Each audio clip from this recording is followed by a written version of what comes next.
Welcome to Two Steps, a podcast where we step back and let God step in. What's up, baby? Hey, Stink. It's round 3, girl. Yeah, we here. Y'all, we had to get rid of that red light in the back. It was ugly for real. Yeah, but anyway, we're I not want to gonna talk about keep it. talking about the setup. It's gonna be different every time until we figure it Well, out. we're just gonna leave it like this now. Okay. I mean, we're gonna add some stuff What you want to in the add? bag. It needs something. Like what? Speaking of that, yeah, we went to many places. We didn't go to many places, but we went to places today. Yeah, but to look for something to actually go in the bag, and we found Nothing. because you see, ain't nothing in the bag. So That's okay. yeah. I mean, hey y'all, listen, watch. How was your week? It was great. I was very sick last week, so that's why we didn't upload an episode. We did, but we was just late. I mean that episode was uploaded late because I was sick. Yeah. So we didn't record another one. But Yeah. hey, I'm blessed to be here. So are we a week late? I mean, Or like almost a week late? It's a week late. a few days Yeah. behind. I would say that we're late. We didn't record last Saturday, so we're a week late. Yeah, we're behind, but that's okay because I was like, when I tell y'all, I don't know what's going around, but I was toe up. Couldn't even get out the bed. I didn't have no energy. Y'all, if you know me, I don't call off unless I just absolutely cannot show up. I didn't do hair. I didn't go to teach, or I didn't work at the shop for the whole week, y'all. And that's not like me. And I had to hold it down. Yeah, and let's talk about it. What? If I hold it? Let's talk about how you held it down. You know what that remind me of? The Incredibles 2. When the dad had to stay home and the mom had to go home with the kids. And he wanted to do everything except for watch the kids. No, he ain't. No, he wanted to watch. Well, he was kind of envious that he couldn't go out and do what he wanted to do. So how did me being sick make you feel? I don't know. I didn't really. It felt. I don't know. I just the hardest thing was trying to figure out what I was gonna eat. That was. We're married. Of course, I can be sick in the bed, can't get out, and my husband's still gonna ask me what's for dinner. Yeah, I suck at this game because I don't know how to think on the go. We're married. Of course, I'm going to rely on you to make the food when I don't know what to eat. We're married. Of course, I have to be his brain whenever I'm sick. We're married. Of course, you gotta be my brain whenever you're sick. What are we talking about? But no, I learned that it was how much you are needed. Yeah, I definitely learned how much you actually do and how much you're needed. Like for me, Pocket, he's okay because he did actually really good. Yeah, he did. Like, I mean, we was chilling. Yeah. When I slept, he slept. That's all he wanted to do. And anyway. I just have to let him out. He sleep right now. Yeah. But no, I just learned how much I already know how much you're needed, but what I'm saying is sometimes it slips our minds how much we actually need our partner until we need our partner. So yeah. It makes you appreciate it more. Yeah. For sure. Yeah. Because there's not many times where you have been like down. Right. You know, I can only recall 2 times, and that was the second one. Right. And then it's just like, dang, like I had to go back in my mind, like, dang, like it's really a team. Like we really have to. Yeah, sometimes I was getting frustrated as far as like the what is the word? This isn't the right word, but yeah, fill in the blank. The spontaneous actions that I would have to do. Like, do you feel like you were overstimulated? Well, yeah, from work, from having to take care of you in a way. I didn't really take care of you. I just did whatever you asked me to. So yeah, y'all, I'm like, when I get sick, my biggest thing is making sure that nobody else gets sick. So like, I would honestly rather go through it by myself and keep people far away from me. Yeah.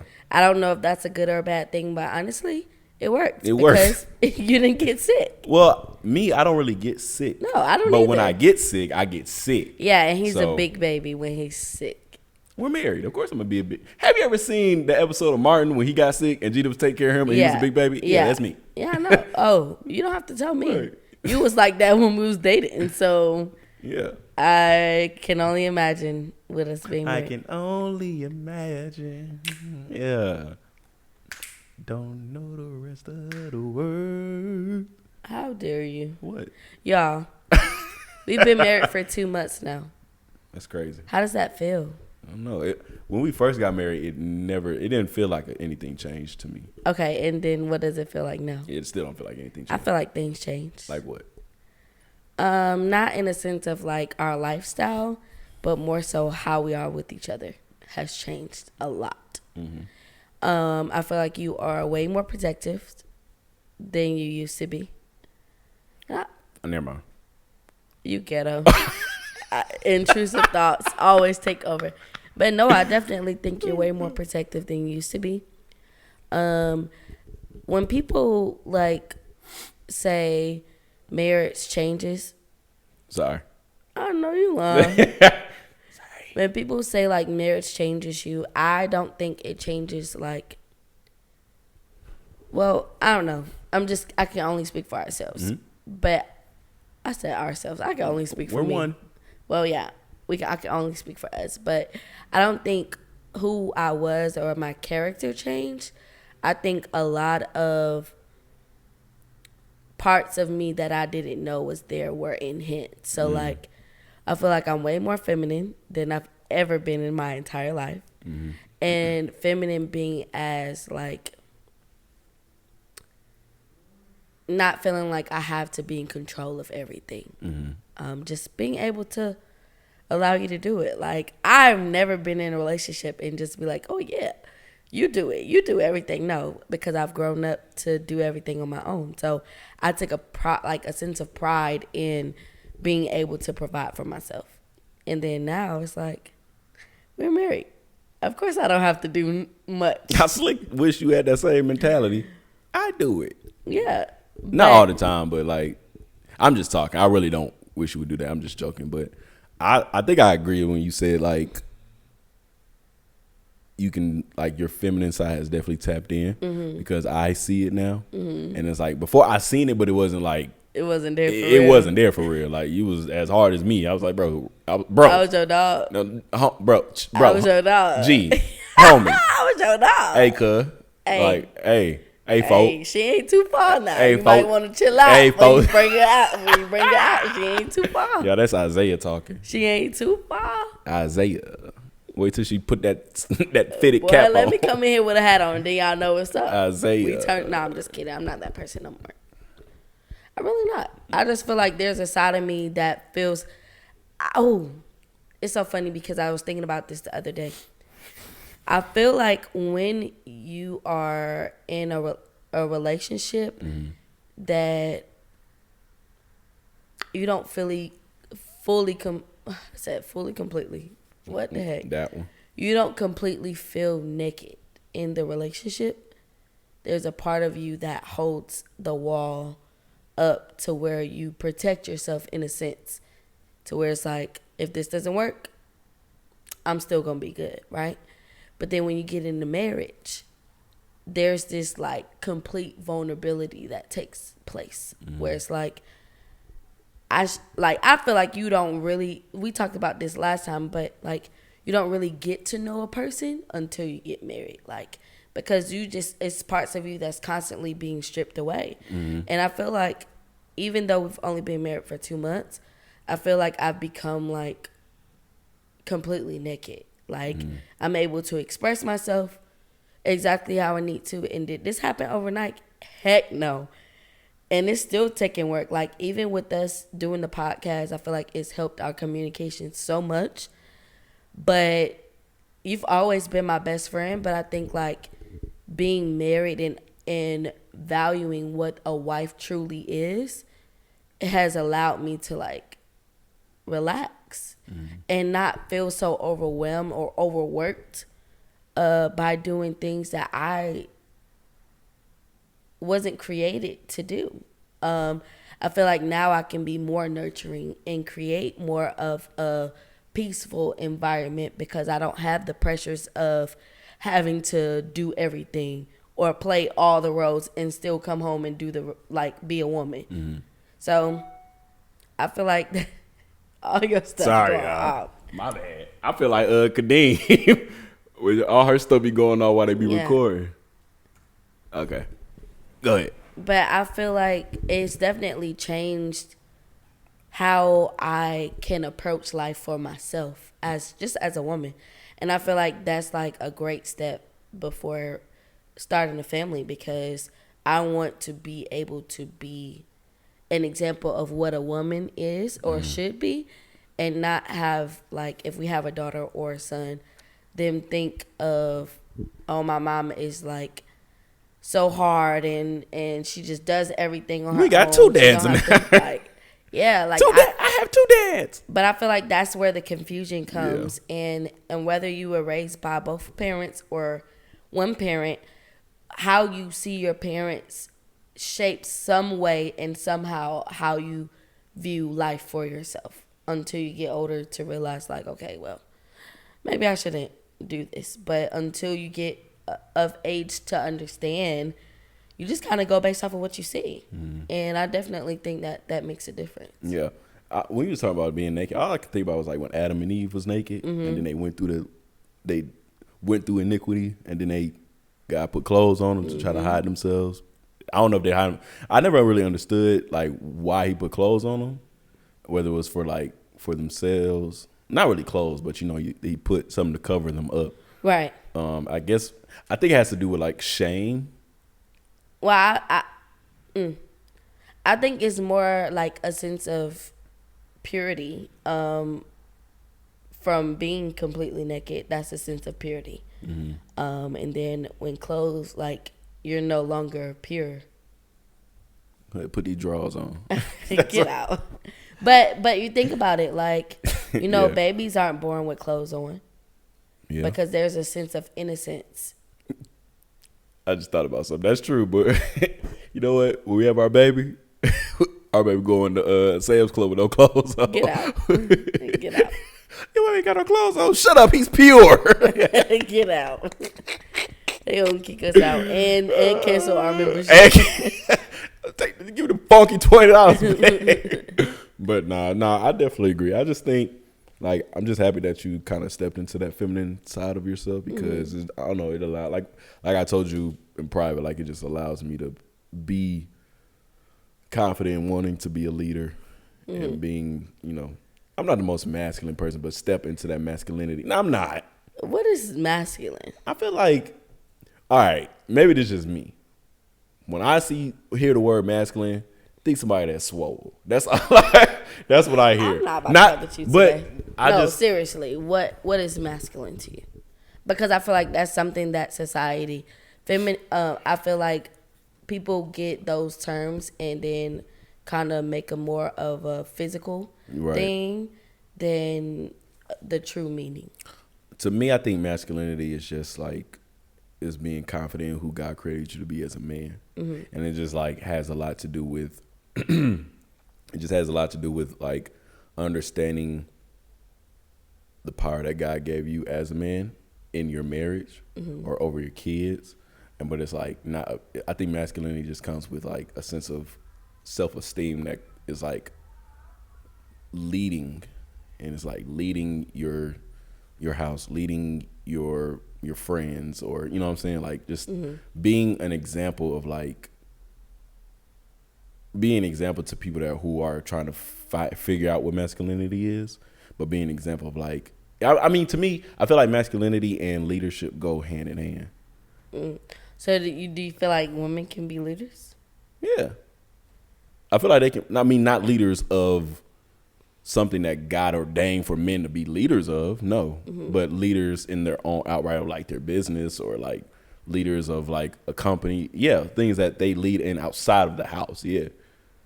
Right. Well, I just asked that because you said masculinity and leadership go hand in hand. But if you're taking a biblical term, not with women though, like masculinity and leadership go for men. That's what I'm talking about. I was talking about specifically like in marriage. I wasn't talking about like in life. Oh, okay. Yeah.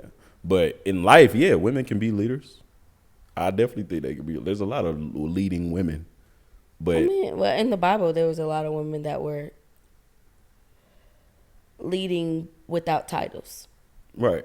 I feel like I mean, Mary Magdalene was a I leader. mean, you want to talk about the most? Yeah. She was a leader. Like, You so, want to talk about the most faithful servant? yeah. Yeah, so it's like Never left his side. No, never. And that's a form of leadership because you're saying example. Yeah. And it's like, I'm a woman. I mean, I'm not, but that's what I'm guessing. That's in her own right. She was a woman that was the most faithful servant to Jesus. That's an example of leadership because you're setting an example. I feel like when you're leading, you're setting an example of what to do, like the right thing to do. Right. I always, when I talk about leadership, I always tell people like leadership doesn't have a title. Being a leader is just something that not everybody's capable of doing. Right. There's been so many moments where people always like ask me, I says, when you come in a room, like people just do what you say. And I joke with people a lot, but the reality is I had to learn that there's a spiritual gift attached to that. And I just have that gift of administrativeness, and it's like, I don't know. I feel like I don't ever have to have a title, and people are still going to want to follow anything that I'm doing. Yeah. And that's a hard role to play, especially when you're used to being that person outside and then you come into a marriage, and then you have to submit. Yeah. It's like distinguishing your roles and how to play them according to your environment. So for me, the change that happened when we got married was learning how to truly be submissive and what being submissive truly is. Because I feel like society made me feel like being submissive was like, yeah, you're going to do whatever your husband wants to do. And I feel like truly in a marriage, both partners have to be submissive in order for the marriage to be godly. Right. There's different versions of what being submissive is, but in order to succeed in marriage, I feel like that's one of the biggest things. Yeah. I don't know. For me, like I've never been like the biggest leader, but I've always been like the assist man. Yeah. That's how I kind of just always grew up. Like, but it wasn't like a thing of like I don't think I could lead or anything like that. I was just more comfortable with assisting people. Yeah. Like in whatever I still do it today. Like I just assist the leaders. Like, but I was okay with that. But I feel like that's such a beautiful thing because now God is showing you a different version of yourself. Yeah. Because in a marriage, you don't have that option. No, you know. I mean, you're the assistant. Yeah. So. But you don't have that option. And I feel like that's such a beautiful thing to be able to experience like new levels of who you are and who God has already created you to be. You just haven't stepped into that yet. Yeah. And I feel like you've been doing a great job. Oh, thanks. I'm proud of you. Thank you. You have truly become a great man of God. And to look back and see like how far we've grown together, but not only our growth together, but your growth individually. You remember they was talking about it in church. It's like, show me, who you are, and show me your friends, and I show you who you are. Yeah, who you are. Yeah. But more so, show me your fruit, and I'll show you. Show me your fruit is a representation of the seeds that's been planted and how you water them. So it's like before you weren't able to harvest as much because you weren't planting and like really watering those seeds that were planted in you. You just kind of let them sit until they did whatever they do. But then you went through a full year of constant watering and sowing and watering, and then now look at all of your fruits. And I feel like that's such a beautiful thing, and I just want to say that to you. Oh, thanks, baby. Yeah, I know it's hard. Nah, yeah, it was definitely hard, but I mean, you were there too, though. Like we were doing it at the same time. Yeah. So it's like I can say the same thing about you. Yeah. You know what I'm saying? Because you grown, and then like I mean, we're sitting in our fruit, part of our fruit right now. We riding one every day. We riding one every day. Like so. Speaking of that. Nah, girl, you gonna get this compliment. Okay. Don't be trying to skip You over know my me. compliment. I Nah, but I appreciate you for like just taking the time to really sit down and just figure out what it is that you want to do, because it helps out. Here you go, child. But it helps us. It helps me like understand you more. You know what I'm saying? I just thank you for like wanting to just be a better woman for yourself and be a better woman of God, because it helps me out in the end. So focusing on yourself helps me to, you know, focus on myself, and we focus on you. You know what I'm saying? Yeah. But better no, for together. I thank you, Stink. I appreciate you. I love you. I love you too. All right. What? You know, on Sunday when we went to church, right, and we saw a girl walking up that same hill, and immediately there was a sense of like this humility that came over me, because for 8 months we were that girl. I mean, me too, because I was like, right, no. Yeah. I mean, obviously I know, because we both thought about the same thing. But long story short, you guys, we pulled over and asked her if she wants to ride with us, because if you guys didn't know this, for the whole year of 2023, from January up until September, the end of September, we were riding the bus every single day. What we were riding, 2 buses and a train. Yeah, I mean, that was to church. That's to church. work. Yeah. But just to church. Yeah. One promise that we made and a vow that we made to God was we were going to show up no matter what. And to say that is one thing, but to actually do it is another. And y'all, it was days where it was raining, hot, cold. Yeah. We literally got up, and we was going to 11 o'clock service at this time. But we were getting up, leaving the house around like 7:45 to catch the bus at 8. Ride the bus to the train station, ride the train, wait. There's been times where it just never showed up, and we had to get like an Uber from the train station. Then where we go to church, the bus stop is not right in front of the church.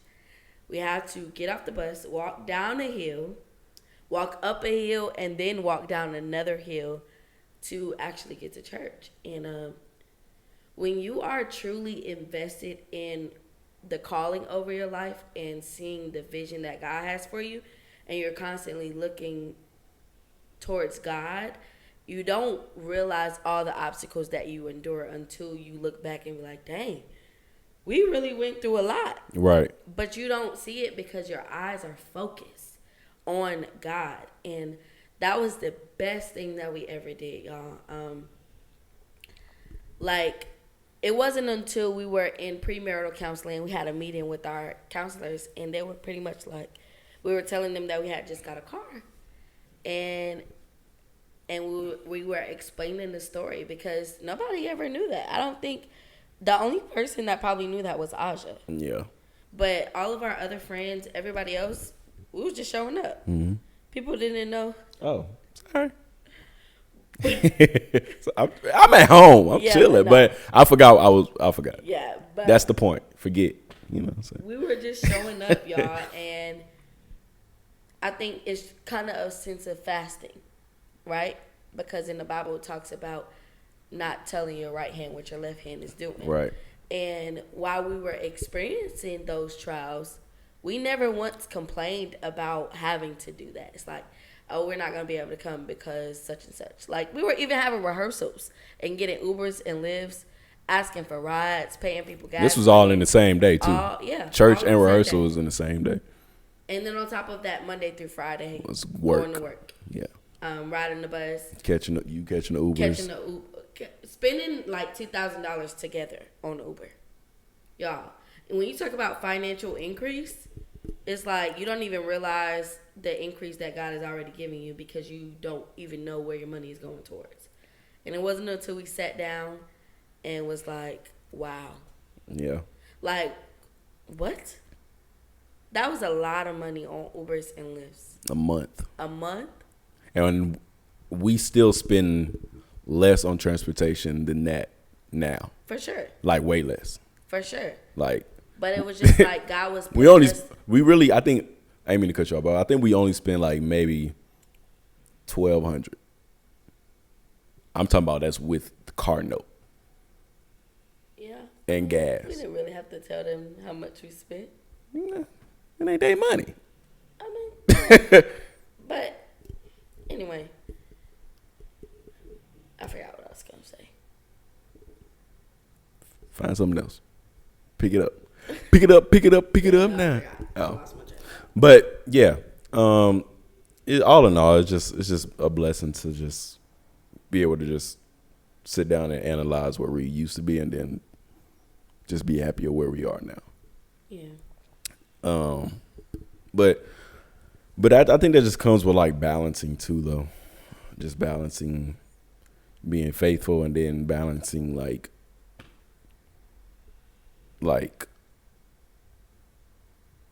when will it end type thing. Because, I mean, not saying when will it end as in a bad, but like we're sowing so many seeds that of course we're human, so we're going to get to the point to like, you know. See, I don't think I ever worried about when it was going to end because we already know that it was going to end. So like my mind was more so on like I'm going to do what I have to do until it pays off. Yeah. And I think like that's where a lot of people lose that motivation. When you start, like, for example, I can speak on it with my weight loss journey, right? So like, have I accomplished it before? Yeah. I know exactly what it takes to get there. It's just the timing. And once you start to embrace the journey and the process, that's when you see results. But the moment that your mind shifts to like, oh, I'm doing all this work, when is it going to happen? Then you set yourself back mentally because you're focusing on the reward instead of just doing the work. Mm-hmm. And now I'm in a place to where it's like, I know that God has destined for my life to be successful. When it's going to happen, I'm not sure. And I'm not in control of how soon it happens because it's God's timing, not mine. But if I continue to work on growing and seeking Him in everything that I do, I know eventually it's going to show up. But the moment that I shift my focus to when it's going to happen, you lose the beauty of the journey. I disagree because I don't feel like, because we're human. So I don't take out the fact that there's times where you think in your mind, whether you say it verbally or not, subconsciously you're thinking, I'm sowing all these seeds. What's next? People, I mean, people think about that. I mean, yeah. So it's like do. I can only speak for myself. Right, but for the people that do think about that, like myself, like I think about it like, okay, I'm sowing all these seeds. I'm not saying I'm not saying as in like I'm gonna stop doing what I'm doing, but it's just more so like I'm in my mind. I'm thinking like, okay, what could possibly be next? Because I'm sowing so many seeds, and I feel like that's just the realism of like being faithful. Because at the same time, faithful is believing in something that's not there, but you know that it's there. But at the same time, in your mind, you're thinking like, what is the next season? Like, what's going to? Because for me, I'm present in the season, but I'm also thinking about the next season too. I'm just the type of person that thinks about what's ahead and what's to come, because it's more so like a look forward to rather than a look backward at for me. I'm looking forward to the next thing, but I'm also like in my mind, I'm like, okay, I'm sowing these season. It got to be something coming greater. Yeah. That's just, I think that's just how I work through my seasons of faithfulness, because that's rain. Is this just how I work through my seasons of faithfulness? Is just thinking about everything that I was doing in the last season. What's going to happen in the next for me? See, and I look at that as like, for me, sowing seeds is not a transactional thing. So like, I'm not saying that that's how you look at it, but that for me, that's the reason why have those thoughts of what's going to come next, because it's not transactional. I just want to do it because I know that that's what I'm supposed to be doing. But why look at it as a transaction? Why not looking at it as a thing that's like more of like a something that you're happy to look forward to? I'm not saying like I don't think it should be a transaction. I don't even look at it as a transaction for myself, but I look at it as a like, yes, I'm sowing all these seeds in this season. I can't wait to see what happens next. It's more like an anxiety thing, like an anxious thing. Like I'm anxious for it. Not really like here, God, I'm doing this now. Now return the favor. So if you are experiencing those thoughts in the midst of the season that you're in, are you truly enjoying the season that you're in? Yeah, because it doesn't have to be a storm. No, but I'm saying like it can be a good season. It's almost, I look at it as if, okay, I go to a concert. If I'm recording the entire concert because I can't wait to look back and see how that concert was, am I truly experiencing everything that the concert has? Yeah, because you're going back and look back at it. Now it becomes a memory rather than just like you're looking the whole. If you're talking about just recording something, if you're recording something and it's a concert, you're going back to look at it because you're enjoying the process and you're looking at the fruits that came from it. Right. But that's what I'm saying. And it's so funny because we always have different perspectives on this, and I'm glad that we're talking about it. Because for me, if I'm recording a moment, I'm not living in the moment. So I'm not, in my mind, I'm not possibly getting the fullness of that moment because I'm recording it. Yes, I can look back at that moment by watching the video, but it's not going to be the same as if I was physically there. Mm. Like a lot of my memories, like the greatest memories that I've ever had, I don't have them captured because I've lived in those moments and truly enjoyed it to where I can tell you exactly what happened. I don't need a video to remind me of where I was because I was truly present in the environment. And that's what I mean by like, are you truly in like enjoying or embracing the season that you're in if you're focused on what's next? For me, I have short-term memory. So the reason I do stuff like that is because I have to go back and remind myself of what I came out of. Mm. So I don't go back and look at when I'm moving on, you notice I move on. I go. So if I'm recording something or if it's a season that I just came out of, I have to go back and look at it and be like, oh, that's where I was at. Or that's where I was. Because I do live in the moment, but I also live past the moment. As soon as it's gone, I'm done with it. So for me to enjoy it and embrace it for what it fully was, I have to go back and look at it to remind myself of that's what it was and this is where I'm at. And that's why.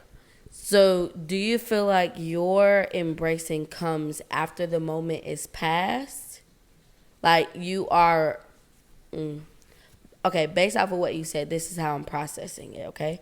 So it's like you're living in the moment, but it's not until after the moment that you realize how much you truly enjoyed the moment.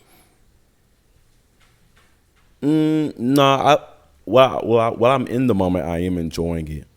But I'm the type of person that has to go, I have to save it.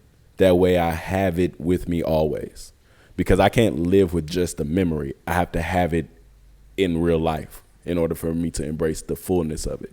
So let's say living in real life is a form of pictures and videos, right?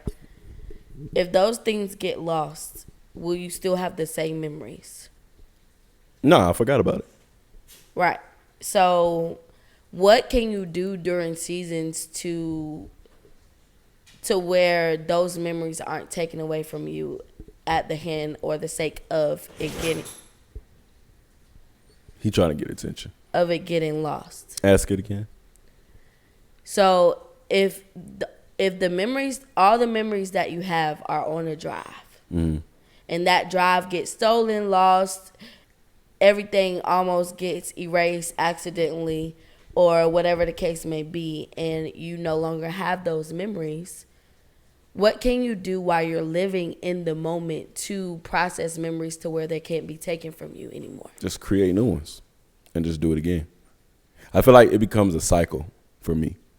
So I can, like, if I don't have those memories, let's say if I lost a drive full of memories that I have, or like something happened where I just like I have a phone. I had all those memories. Is no longer there. Okay, they're gone. There's nothing I can do about that. But if they are present, then it's like I'm going to enjoy them because I have them. But as soon as they're gone, it's not like I'm gonna be like distraught that they're gone. I'm just gonna create new ones.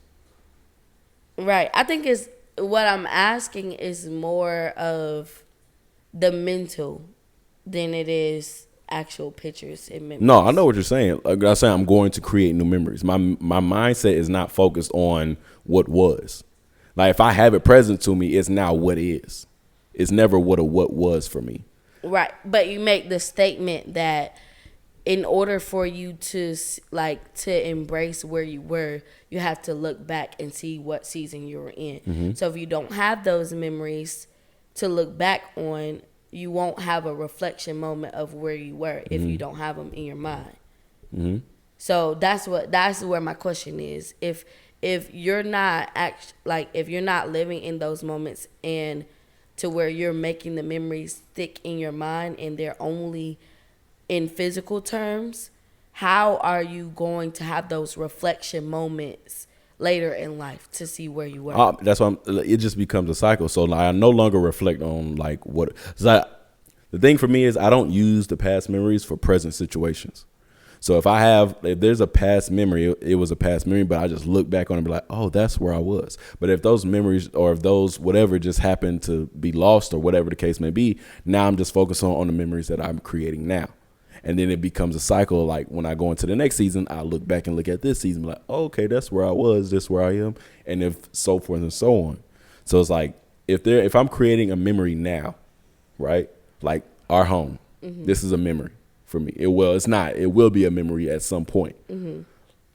Whenever we move or whatever the case may be, and we have pictures or these podcasts, and I look back at it, I'm like, oh, we were there. But something happened to our YouTube channel is gone. There's nothing I can do about it. Like, I'm not going to use that as a reflection no more. I'm just going to use something. I'm going to replace it with something that's already there. Yeah. So you make the statement that you don't use past memories for present circumstances. Mm-hmm. So how do you feel about like life? Because I say that to say like, there's, and maybe this is how I process information, but there's a sense of when you are in a current situation that is similar to something that you've experienced before, there's a part of you that's like, okay, let's say, I'm going to just use something as an example. When I was a kid, I know that when I ate spaghetti, I got sick, but I don't know if I'm allergic to it or not, right? Mm-hmm. But let's say later in life, I'm going out to a restaurant and all they have is spaghetti. There's a part of me that's not going to want to eat spaghetti because of the experience that's tied to it. Mm-hmm. So I look back in those moments to help me make better decisions, not necessarily to determine the decision that I make. I mean, not necessarily to like make the exact same decision, but I do reflect on moments in my life that I've experienced before to help determine which way I want to go when I'm faced with a decision that has to be made. Mm. So when you make the statement that you don't use your past experiences for present situations, what do you mean by that? Well, that's an experience or that's memories? Memories. So I don't try to tie the memories that are in the past for present things that's already happened, because all this is tying into seasons. Mm-hmm. So past seasons is not the same as the present season that you're in. Mm-hmm. So I don't feel like you can sometimes I don't feel like you could take the same tactics that was used in the past season into the next season. That's why I'm saying for past memories into present situations, those tie in together, because what worked in last season is not going to work in the next season. Right. Because what you learned in the last season, you learned what was in the last season because you had to overcome what was in the last season. Now you're just using what you learned into the next season to learn something new and get over a new obstacle. That's good. You're using it as a tool rather than as a prevention. You know what's funny? Because that just made me think. It's almost like reading a book multiple times. The first time you read it, your experience or what you take is going to be different from later on reading it in life. Let's say I read a book 4 years ago and then I read that same book again. The way that I process that information is probably different because of my experiences. Is that what you're saying? Right. Okay, that's good. Like, so it's like let's take the example of reading a book. Let's say you're reading a Judy Blume, and then in one season next you're reading Harry Potter in the next. Those are two different levels. So the texts that you read to read a Judy Blume book, you're not going to use that same. It's not going to be the same grammar or the same contents or cadence that you're going to reuse for a Harry Potter book. But a Judy Blume is a starting point. So you have to begin somewhere to and learn what you. It's like just like life. You're learning what you read or whatever you did in that season of your life, and then you're going up. You're going up and using those same tactics, but now you're learning something new while you're using those tactics. And then you're just mustering all those tactics together. The higher you go, the more you learn. So it's like, that's just how I see seasons for me. Is just like, I learned something like last season for us. You know, we were catching the bus, we were doing all those things. But in this season, it just made me appreciate transportation more. It made me appreciate what it means to like really get around how, you know, effectively and efficiently as we can. But I also learned that if we need to catch the bus, we already know what we need to do. Yeah. You know what I'm saying? So it's just like you're learning things, but it's like humility, like you said, can come back in, and it's like we were there, and we can get back there in the instant. Like it can, like if we had no control over it, we can go back to being on the bus tomorrow, and we know what to do. You know what's funny? We both literally say the same thing, but the way that we process information is different. Yeah.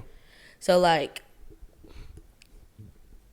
we're saying the same thing in two different ways. Which is good.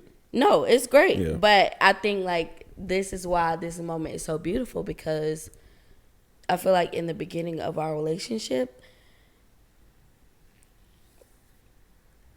we understood each other to where, like, you know what you mean, I know what I mean, but we didn't understand each other to the point to where being able to explain how we processed the same thing and understanding that we literally mean the same thing. The way that we explain it or process it is just different. Yeah.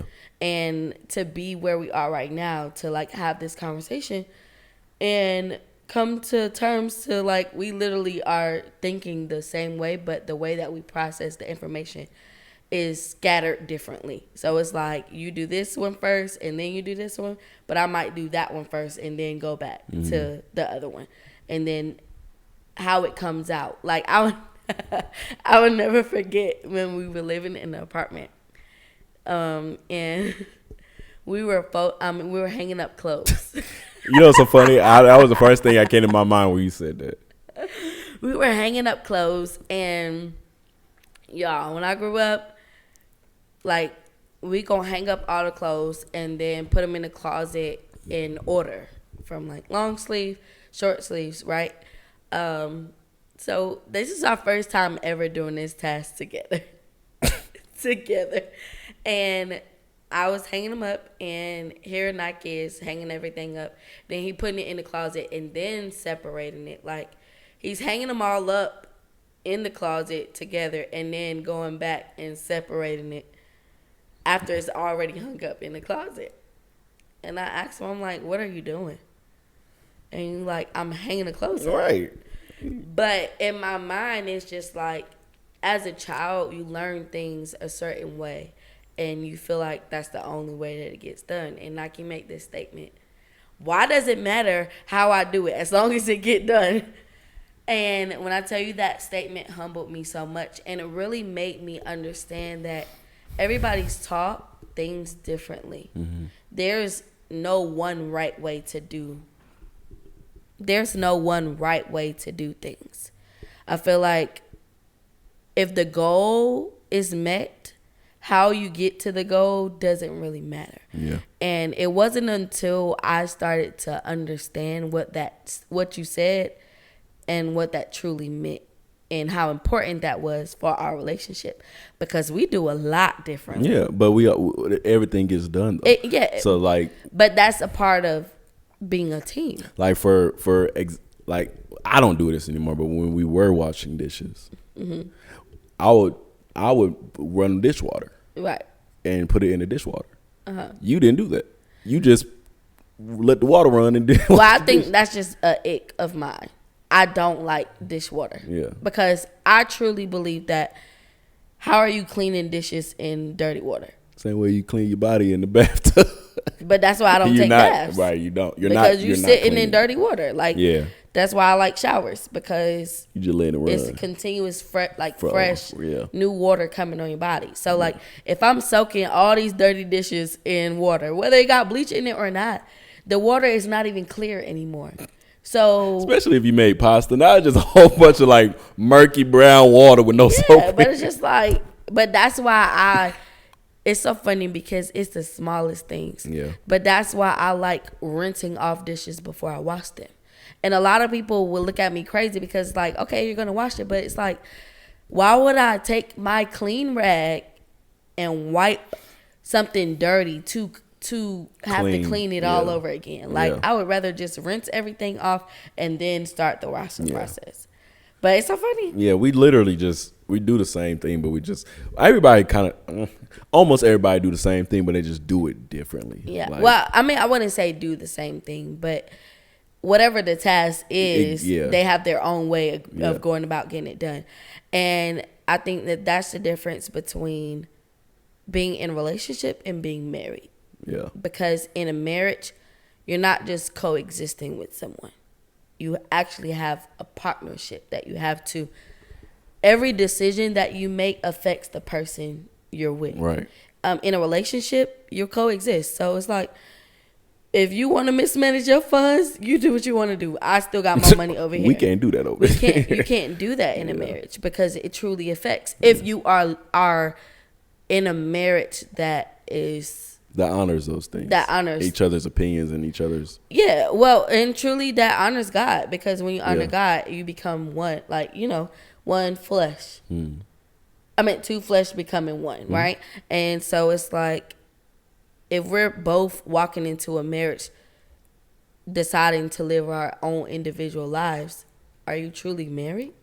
Yeah, I'm going to be broke. Should be the only one with money.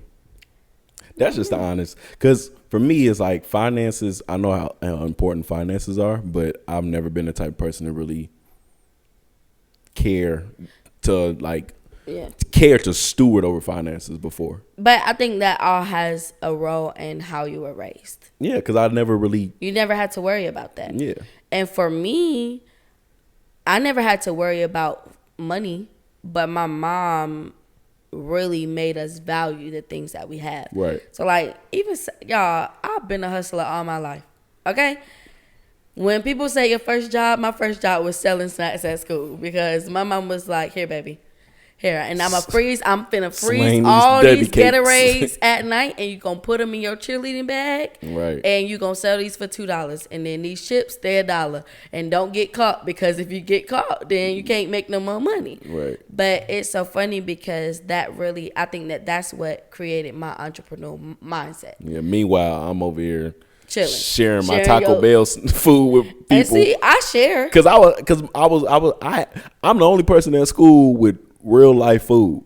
Yeah. Everybody got, everybody eating a lunch at school. A kid was eating. And I'm over here with a chalupa supreme sharing it. That's crazy. Cause like I. Well, you didn't just share it. You was giving your food. No, I wasn't sharing. I was giving it away. Yeah. Like I wasn't eating lunch because I was giving it to people. Yeah. But like, cause I knew, for me, I've always been that type of person. Like I have it when I get home. Like. But I think that when I met you, that's one thing that I loved, because it's a sense of selflessness, where it's like, I don't need it. Here you go. Yeah. And I feel like I've always been that way when it comes to being selfless selfless to people. But being with somebody that We'll give whatever away. that will not only just give whatever, but it's just not even a thought. It's just second nature. You tired, baby? Your eyes are red. Y'all, we recording a late podcast, but it's all good because Right. we gon' get it in. We gon' get it in. Okay, but anyway. Yeah, but just being with you, I love when you are truly selfless because I knew that was a part of who you truly were because it was no question. Yeah. And nobody had to tell you to do it. It's like if you had $2 and every time even if we had a green light, y'all, this man will stop and give money out. Like hold up traffic. You know how many people self-consciously roll up windows and don't even look at people when they walking towards the door? Like, no, your instant thought is to look for whatever you have. And then I remember you telling me you keep a lot of dollars in your car, whenever you get cash, because you're not a cash person. But you keep those dollar bills in your car for the sake of if somebody needs it. Mm-hmm. And I feel like that was one of the moments that made me feel like no matter what we experience in our relationship, I knew that your heart was pure. And I feel like that's a whole nother conversation. Yeah. But your heart is so pure, and now you're walking in that person and truly becoming that person without the influences of bad community. Mm-hmm. Because it truly corrupts your character. But now that you're surrounded by selfless people and a community that's uplifting and empowering, now your true being is able to thrive. Yeah. I'm glad you noticed that because, or even that you're, saying that so people can know, not for me, but so that they know that it's okay to share or it's okay to give. Because it's like, for example, when I went to Sam's Club the other day, I actually bought 2 pizzas, right? I was about to tear them now, you ain't tell me all that. I was about to tear them 2 pieces up. But I walked out, homeless man needed a pizza. So I gave him the one that was on top. For sure. Because in my mind, already going in, I was like, I don't need 2 pizzas.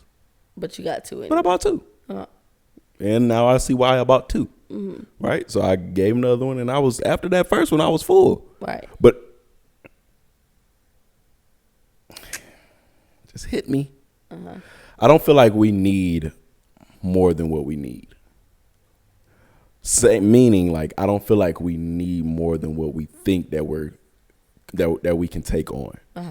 So it's like me having 2 pizzas, knowing that I didn't need those 2. I feel like God sent somebody to take that away because he know I didn't need that other one anyway. Somebody else needed. And it's a sense of what? Gluttony. Yeah. So I think definitely God saved me from gluttony because he was like, yeah, my boy, somebody else need that more than you do. Right. And it's just like, how many times do we go through situations where people need more things than we do, but we be selfish and we just hold on to it. Yeah. Because it's literally like storing your treasures on earth. Yeah.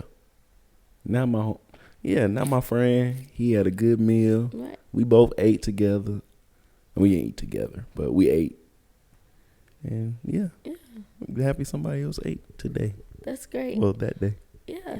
So you guys, if you're watching this, whenever you're watching this, sow a seed and do a great deed for someone else. And it doesn't have to just be a homeless person. It could be anybody. Something as simple as a compliment goes a long way because you never know what people are experiencing. You never know their state of mind when you see somebody. So just being kind, it costs nothing.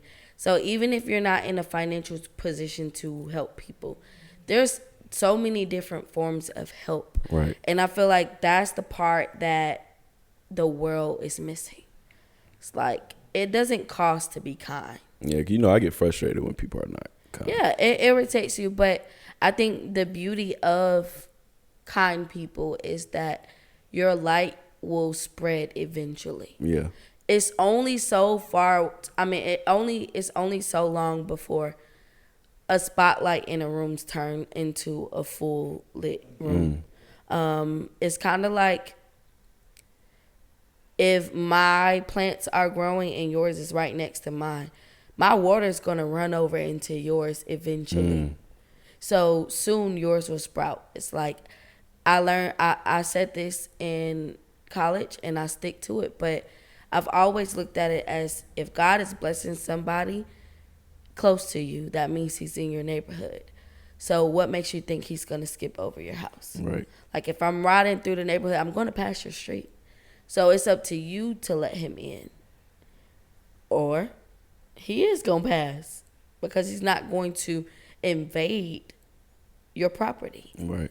It's a sense of He's a gentleman. Trespassing. Yeah, he's not going to do that. He's not going to do that. He's only going to go where he's wanted.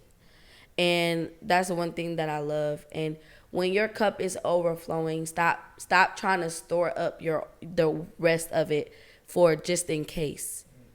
Let it flow into somebody else's cup. Yeah, like for a rainy day. Because that's a sense of you're not truly trusting God. Because if you're trying to save things for yourself for a rainy day, then it's kind of like you feel like you are your provider, or you are your healer, or you. Because what happens when it rains after the rainy day? Yeah, it's gonna rain 2 days straight, and you use what you stored up for all that rainy day. Now you ain't got nothing for the second rainy day. Right, and we live in Georgia. It might snow tomorrow, rain the next day, and sleet, hail. You never know. Acid. I don't know what Georgia gonna give out. You never know. Tsunami. Well, ain't even no water around. Okay, relax. Like you going like above and beyond, and you bring back down. That's how Georgia act. But yeah, sow a seed, do a good deed, help somebody in need. He got bars. He got bars. He got bars. All right, y'all. I feel like we chopped it up enough. Yeah. I mean, we ain't. We still gonna chop it up. We chopped it up. Yeah. Enough for y'all. Yeah. So, what you gotta say? Give me your little last pieces of nugget. Pray for somebody. You know how you be doing. All right, bow your head, close your eyes, because I feel the need to. Come on. This. Okay. Dear Heavenly Father, we just want to come to you in gratitude, Lord. Thank you for who you are to us, not just what you do to us, but, Lord, who you are to us. Thank you for being our provider, our healer, our friend, our Father. Lord, we know that you show up in every form that we need you to, whenever we need you to, Lord. So we just want to thank you. I ask that you cover whoever is watching this video, especially if they made it all the way to this part. We know that this prayer is specifically for them. We ask that you continue to reassure them in knowing that you will provide and you will make a way out of no way. You are a God that turns mess into a masterpiece, and we know that you are a God of miracles. Thank you for your ability to allow us to experience you even when we don't want to or we don't know how. Thank you for giving us the community that we need, or the people, placing people in our lives that we need to share things that we're refusing to get from you when we are scared to seek you, Lord. We ask that you continue to be the voice in our minds so that we aren't going off of our own intelligence and we are relying on your own strength.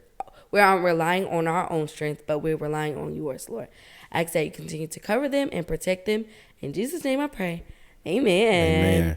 Amen. Hey, yeah. All right, y'all. Peace. See y'all later.